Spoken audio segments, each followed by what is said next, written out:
네, 방금 소개받은 이찬구입니다. 오늘 여러분께 드릴 말씀은 고대 정전제의 시온 문제와 고조선, 맹자가 말한 하은주 시대와의 비교를 중심으로 말씀을 드리겠습니다. 주요 목차를 보겠습니다.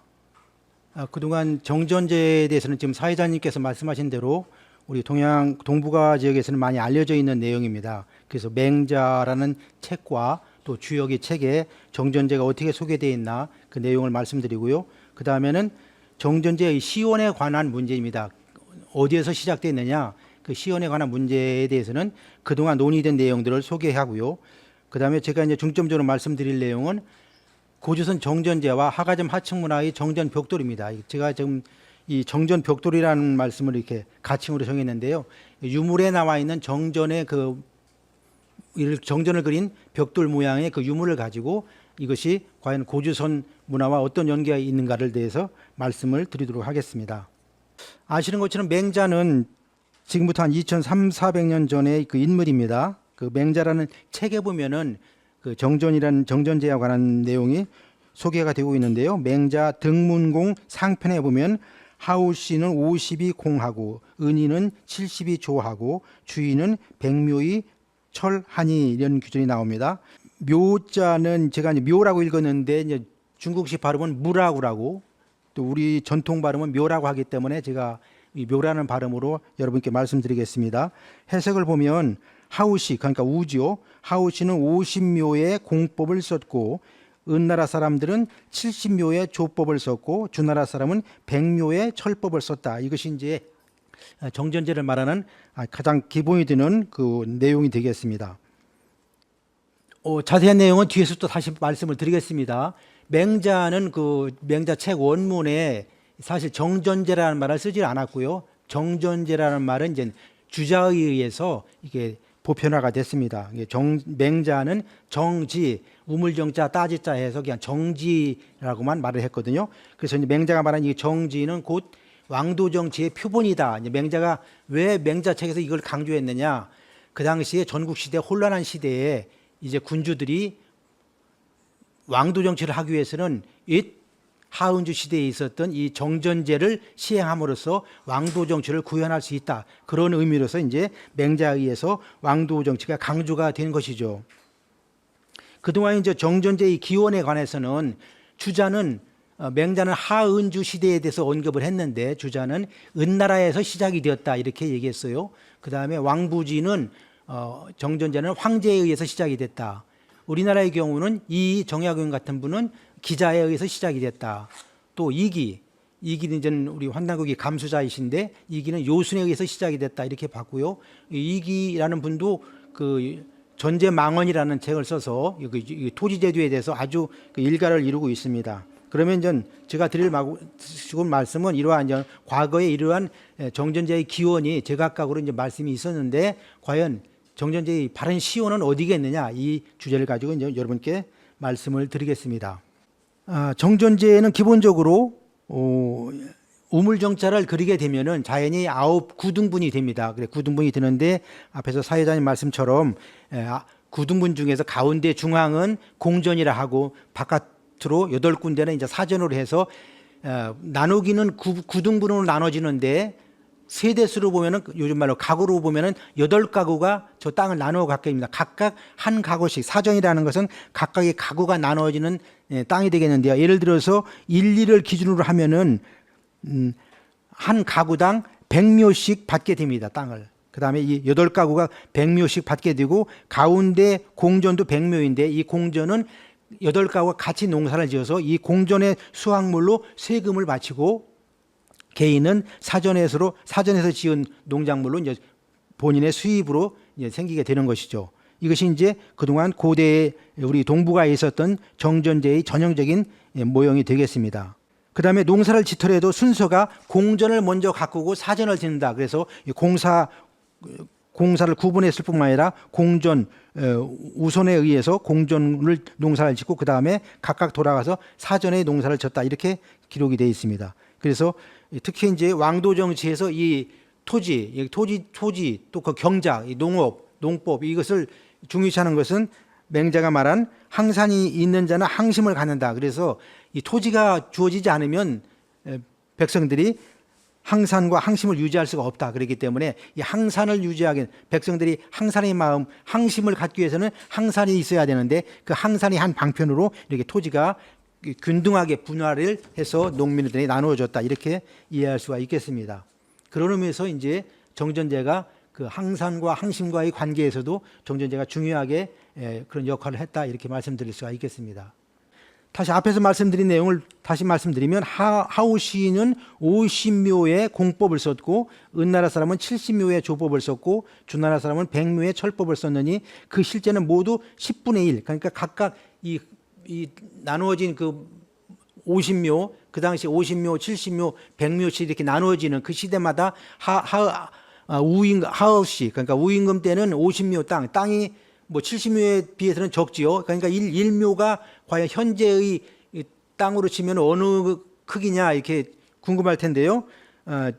제가 역산으로 계산해 보니까 한 현재 말하는 50평에서 한 70평 정도가 1묘가 아닌가 이렇게 추정이 됩니다. 물론 어떤 분은 한 200평이 1묘일 것이다라고 주장하는 분도 있는데요.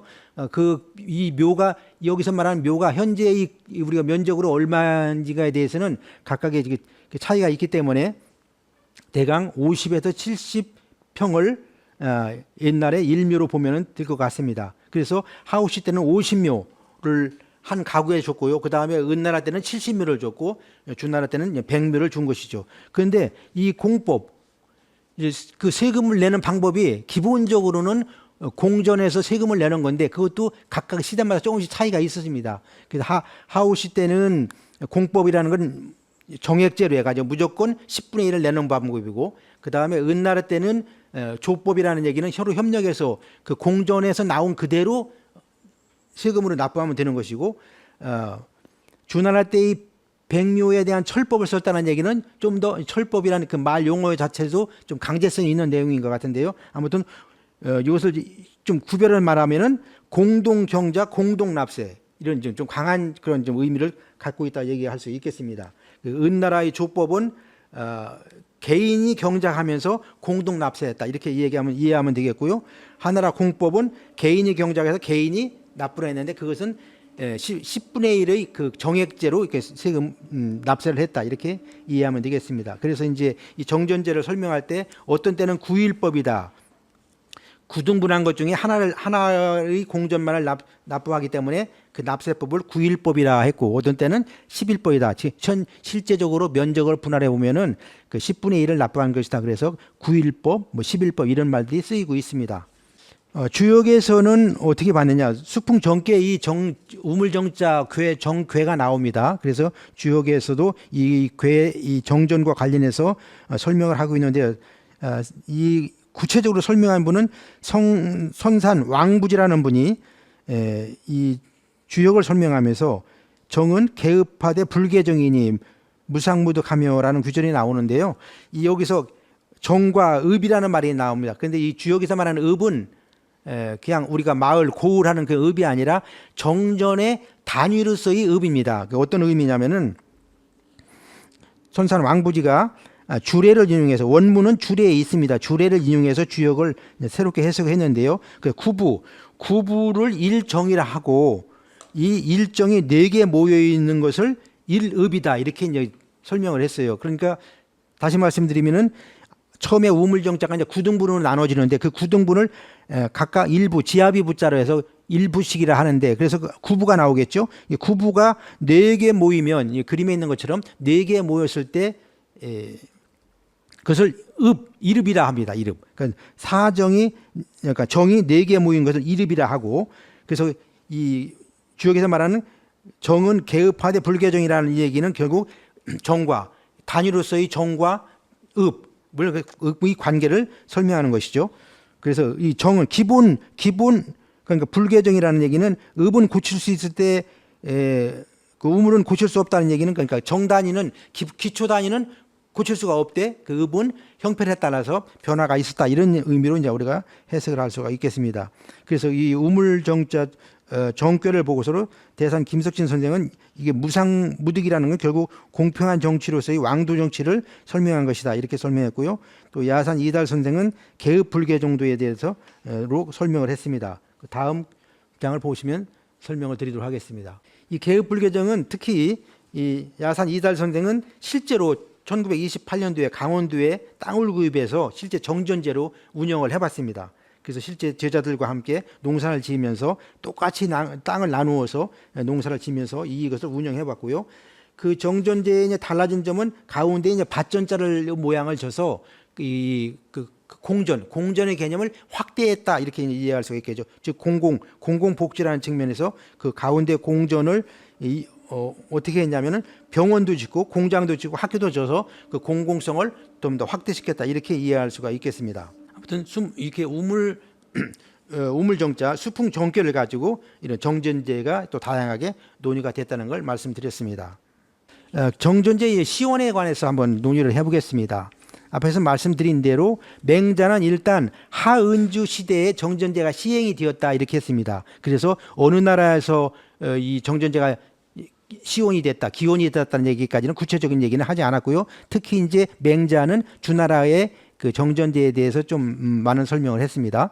특히 이제 그 주의 철법에 대해서 설명을 했고요. 특히 문왕과 공류에 대해서 이제 언급을 하면서 주나라의 정전제를 소개하고 있습니다. 내용을 보면 옛적에 문왕이 기주를 다스릴 적에 경작하는 자들에게 9분의 1을 운영하였다. 9분의 1은 정전 9일법과 이제 통하는 말이죠. 또 양해왕 하편에도 보면은 이 은의 문왕이 서백으로 있을 때 정전제를 실시했다 이런 규절이 나옵니다. 또 한편 양해왕 하편에 보면은 시전의 대하 공류편을 인용해서 이쪽에 공류가 재물을 좋아했다 하면서 철전 유량 빈거 윤항이라는 말을 이제 인용을 하게 되죠. 그 철법으로 전세를 거둬서 나라의 양곡을 쌓아놓았다 이런 말인데 결국 이제 정전제를 설명하는 내용이죠. 그래서 맹자는 이제 특히 하은주의 그 정전제를 설명하면서 그 중에서 주나라의 정전제에 관해서 이제 관심을 갖고 이제 설명을 하는데 그 중에 이제 등장 인물은 문왕과 공류라는 분입니다. 그래서 이제 공류에 대해서는 제가 다시 또 이렇게 설명을 하도록 하겠습니다. 공류에 대해서는 사기에 보면은 공류는 문왕과 무왕이 먼 후손이 되는데요.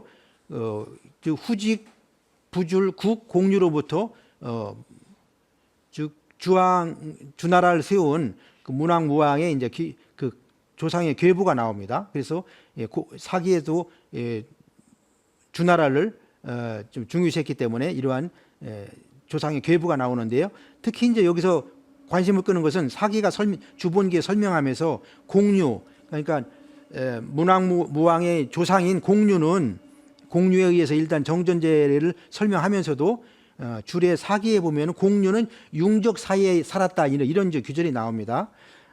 그러면 융적이 누구겠느냐 이 얘기입니다.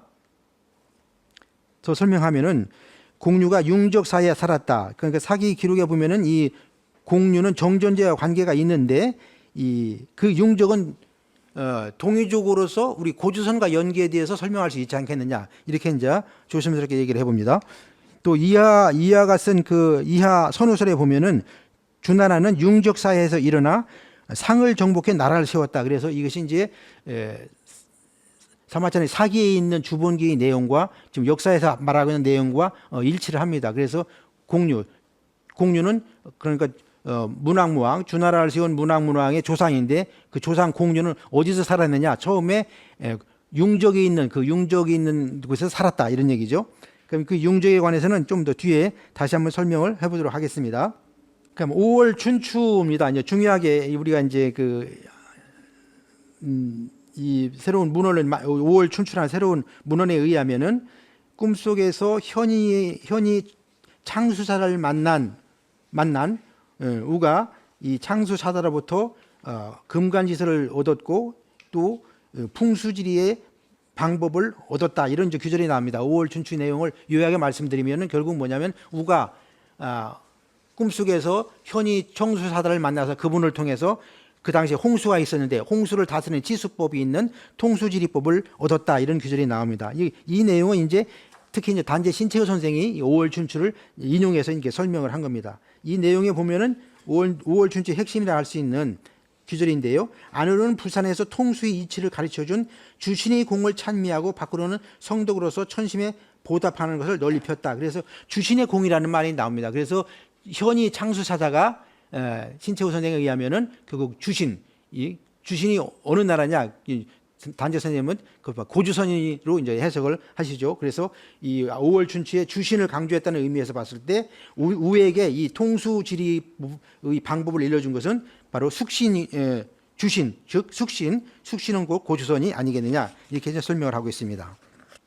사기정의도 이 5월 춘추의 내용을 그대로 인용을 하고 있습니다. 그런 의미에서 봤을 때 5월 춘추는 역사서로서 우리가 인정할 수 있겠다 이런 생각이 듭니다. 같은 내용이 나옵니다. 그래서 주신의 공덕은 바로 주신은 곧 숙신이요 고주선으로 이해할 수 있겠다. 그래서 현이는 우리 이 사기에서 말하는 동북이로 볼 수가 있겠다 이렇게 설명을 할 수가 있겠습니다. 그래서 산해경에도 불암산에 숙신국이 있었다 했고 또 백민 또 맥족 관계도 설명이 되고 있습니다.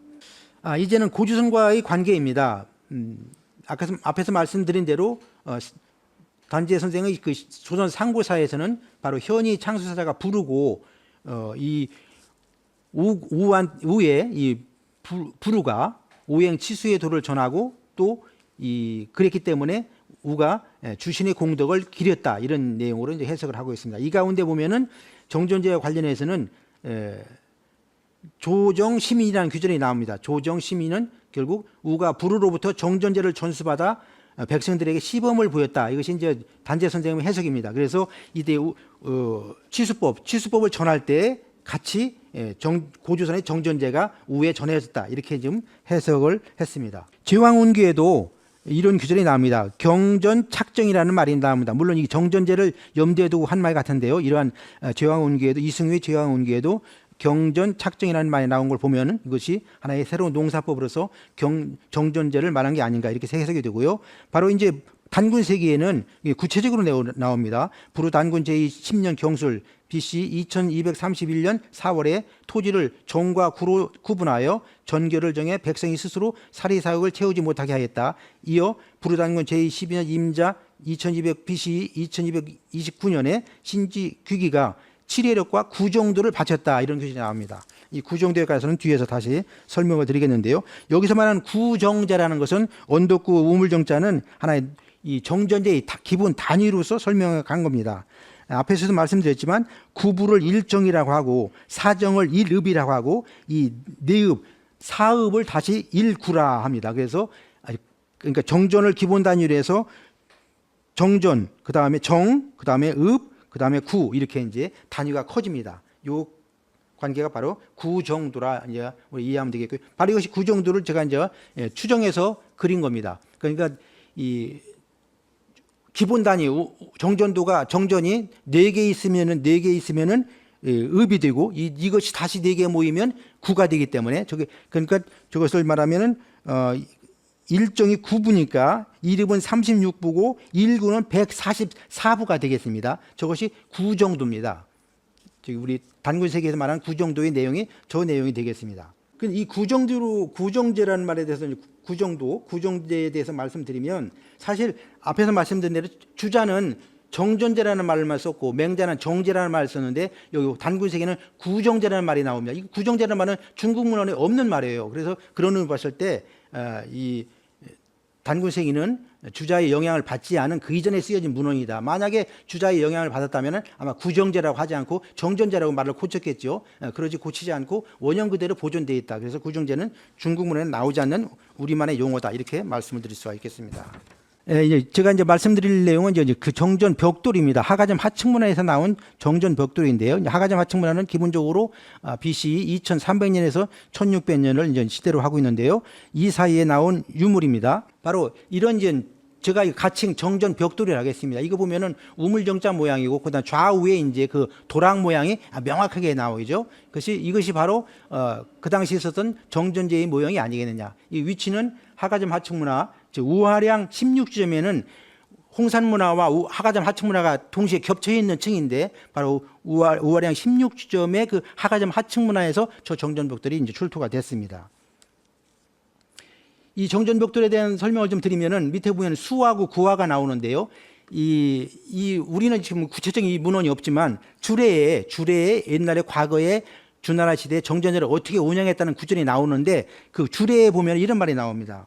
그러니까 이 도량을 이 너비 그 수 가로로 그 도량은 깊이를 이 두자로 파라 했고 세로로 있는 그 너비 이것은 그걸 구라고 하는데 그것은 네 자를 파라고 그랬어요. 그래서 가로로 있는 도랑보다 바깥에 있는 도랑은 2배를 더 깊이 파야 돼요. 그것이 주례에 나오는데 이 그림만 보더라도 우리가 육안으로 보더라도 가운데 있는 선은 작고 바깥에 있는 그 2배로 넓다는 의미에서 봤을 때 그 주례책에 있는 정전제에 대한 설명이 결국은 고주선의 이러한 정전제를 설명한 게 아니겠느냐 이렇게 유추해 볼 수가 있겠습니다. 이 자리는 그래서 홍산문화와 하가점 하층문화가 겹쳐 있는 그 하가점 하층문화에 나온 이런 모양인데 사실은 이것은 손바닥보다 작은 모형인데 제가 가층 정전 벽돌이라고 이렇게 이름을 정해봤습니다. 출토지는 우화량입니다. 네, 그다음 지금 문헌에서는 곽대순 같은 분은 이 하가점 하층문화에 대해서 이 당시에 농전이 무척 농전이 공존했고 그다음에 숙신의 이 하가점 하층문화는 숙신의 유적일 것이라고 이미 그런 인정을 했습니다. 그다음에 이 하가점 하층문화도 황하유역의 농업 문명에 뒤지지 않을 만큼 비교적 높은 수준의 농업을 소유하고 있었다 이렇게 얘기했고요. 중국의 왕해덕은 하가점 하층문화는 동이문화다 이렇게 규정을 하고 있습니다. 이 일대에서는 또 복골도 출토되고 있기 때문에 우리 동의 문화하고는 아주 밀접히 연관이 된다 이렇게 말할 수가 있고요.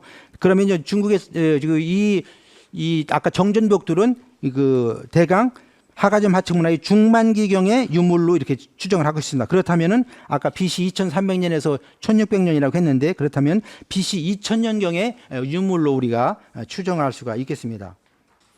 이제 결론을 요약해서 말씀을 드리겠습니다. 앞에서 말씀드린 그 공유의 조상이 융적지간에 있었다는 얘기인데 이게 아주 중요한 내용입니다. 이때 융적에는 누가 있었느냐? 호안세에 보면은 견이 군대가 주둔하고 있었다고 그랬어요. 견이 군대가. 그 정인무 선생은 이 견이가 고주선인데 고주선이 이 당시에 여기 주둔했다 이렇게 좀 설명하고 있기 때문에 이 공유가 살았던 이 융적지간이 이 곳은 결국 고주선이 주둔했던 그런 지역이다 이렇게 보고요. 그렇다면은 고주선에서 이미 정전제가 시행이 됐다면 공유가 얘기한 그 철법의 그 정전제도 그 고주선과 연관이 되지 않겠는가 이렇게 봅니다. 그다음에 이제 식신 아까 말씀드린 대로 식신은 신채호 선생님 고주선이로 봤고요. 또 리지는 조이족의 일숙신이며 갈석산 일대였다. 윤내현 교수도 고주선의 서쪽 경계는 난해했다. 결국 하가점 하층문화의 경계선이 어디냐면 지금의 난하를 중심으로 말하고 있기 때문에 우리 고주선의 강역과 거의 일치한다 이렇게 볼 수가 있겠고요. 제왕운기에 말한 경전 착정이라는 말도 여기와 관계에 대해서 설명할 수 있겠다고 보겠습니다. 그다음 부루에 관계되는 내용입니다. 그러면 과연 부루와 우가 만났느냐? 물론 한서에는 하우시가 도산에서 회합을 가졌다고 했는데 중국 문헌에는 부루가 등장하지는 않습니다. 다만 세종실록에 도산에서 부루가 우임금을 만났다 이런 규절이 나옵니다. 그다음에 그러면 과연 그 시대에 그때에 우나라의 우임금 때 하나의 홍수가 있었느냐? 지금 중국에서 과학자들이 지질 학자들이 조사를 했습니다. 그랬더니 결과는 기원전 1920년에 이 폭발적인 홍수가 있었다. 지금 그게 과학적으로 증명이 됐습니다. 그 다음에 허목의 미수기원에 보면은 구루봉이라는 말이 나옵니다. 구루봉이라는 말은 뒤에 다시 설명을 드리겠습니다. 구루봉인데 왜 그 형산에 산 이름이 왜 구루봉이겠느냐? 지금 몇산자가 붙어 있는데 몇산자를 떼면은 갈고리 구자에 이제 별 루자가 됩니다. 그 갈고리는 강의자전에 고구려라고 했어요. 그래서 갈고리 우리말에 고리인데 갈고리가 이제 고리인데 고리는 결국 고구려는 그때 당시에 고구리 이런 여러 말로 쓰였죠. 그래서 제가 볼 때는 이 형산의 그 산 우루봉이라는 산 이름은 결국 고구려 사람 루를 그 당시에 고구려 사람 루를 기념하기 위해서 지은 이름이 아니겠냐 이렇게 해석해 보고요. 거기에 구루붕에 뭐가 있냐면 우왕전이 있습니다. 우왕전 그 우왕의 사당이 있는데 그 서기 127년에 우왕전을 거기에 건축을 했다고 그래요. 그 지금도 아마 전해지는 모양인데요. 아마 그래서 그 당시에는 지금부터 한 2000년 전에는 당시 사람들이 고조선의 그 부루를 고구려의 루로 기억했을 것이다. 그래서 고구리 이런 말이 통용되지 않았을까 이런 한번 생각을 해봅니다. 신채호 선생은 이제 결론적으로 말씀드려서 부루가 바로 도량형과 오행치수법을 처음으로 우에 전해졌고 이때 정전제가 전수되었다 이렇게 설명을 했고요. 결국 공류가 그 주나라 그 융적 땅에서 살았다는 얘기도 결국은 그 고조선과 관계되는 고조선의 주둔지였다 이렇게 볼 수가 있고요. 과연 그러면 은은 어떻게 정전제를 받았겠느냐 말 때 결국 은은 같은 동이족이 계열이기 때문에 뭐 동이문화가 은과 연결된다는 것은 이미 중국 학자도 인정하기 때문에 뭐 다른 문헌에도 은은 어떻게 정전제를 시행했다는 규절이 없습니다. 그것은 자연하게 아마 고조선으로부터 전수받은 게 아닌가 이렇게 생각이 됩니다. 그래서 그런 의미에서 주자는 맹자를 이 정전제를 해석하면서 정전제의 시원은 은에 있었다 이렇게 본 것 같습니다. 그래서 단군세기의 기록과 이 제가 말씀드린 그 정전 벽돌과 연대적으로 보면 연대와 시기와 장소가 거의 일치한다는 의미에서 이 정전 벽돌은 고조선의 구정도라는 그것이 하나였을 것이다 이렇게 생각이 되고요. 특히 이제 그럼 이것이 어떤 이유로 이것이 쓰였겠느냐? 제가 봤을 때 그 아까 정전 벽돌은 농민들한테 이게 땅을 이렇게 나눠 9군도 이렇게 나누는 것이다. 농민 교화용으로 그것이 그 정전 벽돌이 쓰이지 않았겠는가 이런 생각을 해봅니다. 그래서 공자도 은은 하례를 따랐고 하례를 이어받았고 주는 은례를 따랐다 했는데 과연 공자가 말하지 않은 하례는 어디서 왔겠는가? 그래서 봤을 때 결국 정전제와 오행 취수법의 기원은 바로 고조선이라고 했을 때 하례 말하지 않은 하례도 고조선과 연계해서 말씀드릴 수 있겠다 이렇게 생각이 됩니다. 이제 결론을 말씀드리면 결국 이 정전제는 동북아에 있어서 고조선에서 시원했을 것으로 이렇게 생각해 볼 수가 있겠고요. 그렇다면은 정전제는 고조선을 중심으로 동북아에 영향을 줘서 동북아가 하나의 그 정전제를 통해서 문화 문명이 발전했을 것이다 이렇게 생각해 볼 수가 있고요. 아울러서 고조선도 이런 정전제를 통해서 초기부터 국가 어떤 경제적인 고조선의 경제적 토대가 마련되는데 정전제가 기여했을 것이고 이런 정전제를 통해서 고조선이 예를 들어서 많은 그 거수국을 거느리는 제후국을 거느리는 그런 나라로 발전했을 것이다 이렇게 보고요. 특히 이제 이 정전제 우리 학자들은 정전제가 기자에서 왔다는 주장을 이제 뭐 조선시대라는 그런 시대적인 한계는 있지만은 아무튼 기자에서 왔다는 이런 주장들도 이제 우리가 잘못된 사실로서 좀 바로잡아야 할 것으로 봅니다. 아무튼 이런 정전제를 통해서 고조선 문명이 발전하는데 하나의 토대가 되지 않았나 이런 생각을 해봅니다. 이상으로 마치겠습니다.